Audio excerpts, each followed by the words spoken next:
এই জন্য নবী করিম সাল্লাল্লাহু আলাইহি ওয়াসাল্লাম আমাদেরকেও সতর্ক করে দিয়েছেন সূরা কারিয়া, হাক্কা, এই সূরা কিয়ামা, সূরা নাবা, সূরা আবাসা, সূরা নাজিয়াত, সূরা তাকবীর, ইনফিতার, এইগুলো যদি পড়া হয় আপনি দেখবেন, আপনারা যদি বাংলায়ও পড়েন, এর ভিতরে কিয়ামতের যে কি ভয়াবহ সবগুলো আল্লাহ তাআলা এর ভিতরে তুলে ধরেছেন।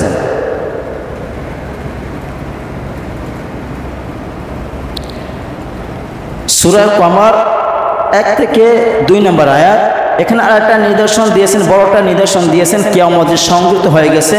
আল্লাহ রাব্বুল আলামিন সূরাতুল কমরের 1 নম্বর আয়াতে বলেন, ইকতারাবাতিস সাআতু ওয়ানশাক্কাল কমর।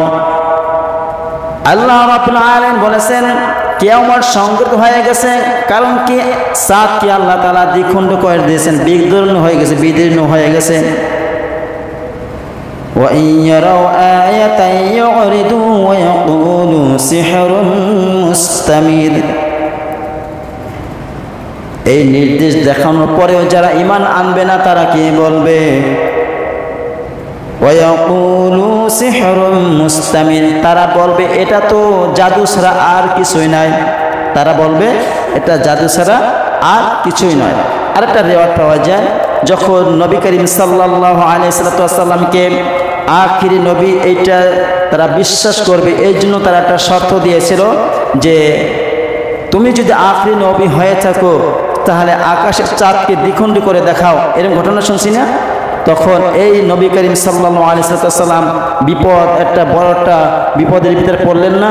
নবী কি চাইলে যা কিছু করতে পারতেন আল্লাহর হুকুম ছাড়া? পারতেন?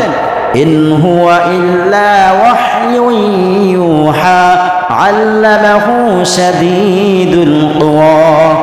যতক্ষণ পর্যন্ত শক্তিশালী ফেরেশতা নবী করিম সাল্লাল্লাহু আলাইহি ওয়াসাল্লামের কাছে ওহী না নিয়ে আসতেন, জিবরিলের কথা ছাড়া নবী একটা কথাও বানাইয়া বলতেন না।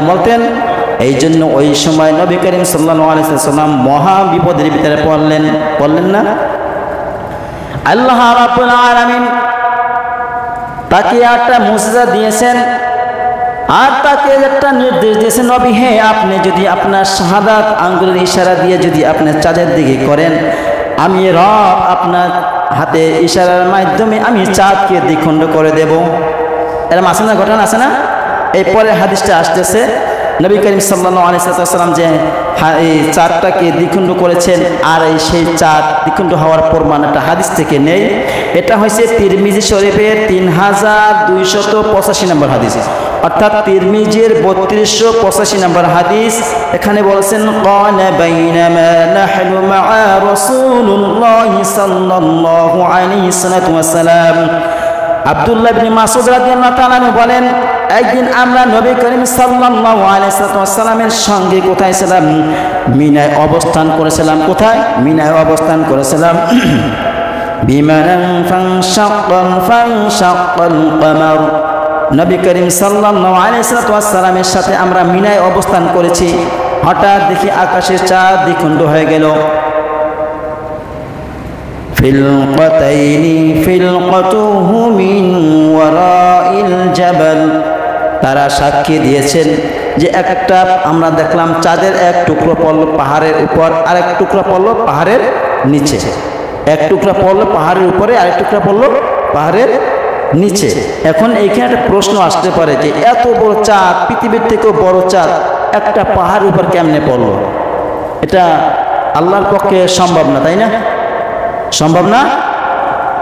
আপনার আমার মোবাইলটা হয়েছে কতটুকু ছোট একটা মোবাইল, তাই না? এর ভিতরে যখন স্টেডিয়াম, পুরোটা স্টেডিয়াম আছে না, খেলাধুলা হয়, পুরো স্টেডিয়ামটা মোবাইলের ভিতরে দেখা যায় না ভাই? যায়। বিশাল বিশাল বিল্ডিং, বিশাল বিশাল পাহাড়, বিশাল বিশাল নদী একটা ছোট মোবাইলের ভিতরে দেখা যায় না?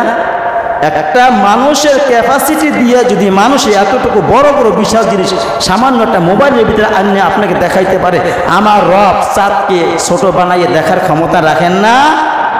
এই জন্য বলছে এক টুকরা পড়লো পিছনে, আর এক টুকরা পড়লো পাহাড়ের উপরে, তখন নবী সাল্লাল্লাহু আলাইহি ওয়াসাল্লাম বলেন ফাকালা লানা রাসূলুল্লাহ সাল্লাল্লাহু আলাইহি ওয়াসাল্লাম আশহাদু, কি বললেন, তোমরা প্রত্যক্ষ করো এবং সাক্ষী থাকো, তোমরা দেখতে থাকো এবং সাক্ষী থাকো। চাঁদ একটা